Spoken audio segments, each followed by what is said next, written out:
D7 news ప్రేక్షకులకు నమస్కారం. చాలా మంది తిన్న తర్వాత దంతాలలో ఇరుక్కున్న ఆహారాన్ని తొలగించడానికి టూత్ పిక్లను ఉపయోగిస్తుంటారు. చాలా మంది దీనిని ఒక అలవాటుగా వాడుతుంటారు. ఇలాంటి వారికి దంతాలను టూత్ పిక్ తో శుభ్రం చేసుకునే వరకు ఉపశమనం ఉండదు. కానీ మీకు తెలుసా, టూత్ పిక్ తో దంతాలను శుభ్రం చేసుకోవడం అస్సలు మంచిది కాదట. దీనివల్ల శరీరంలో ఇతర సమస్యలు వస్తాయని అంటున్నారు ఆరోగ్య నిపుణులు. సాధారణ ఆహారం దంతాల లోపల ఇరుక్కుపోతే మనం టూత్ పిక్ సహాయంతో వాటిని తొలగించడానికి ప్రయత్నిస్తాం. అయితే తరచూ ఇలా చేయడం వల్ల చిగుళ్ళు దెబ్బతింటాయి.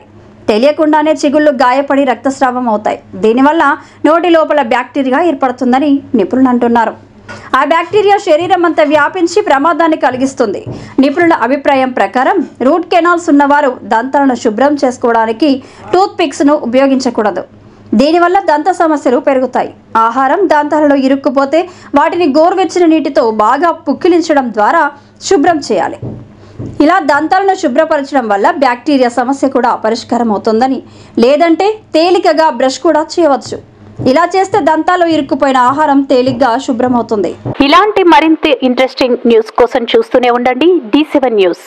ఒక్క నిమిషం ఆగండి. D7 న్యూస్ ని లైక్ చేసి, షేర్ చేసి, సబ్స్క్రైబ్ చేయండి.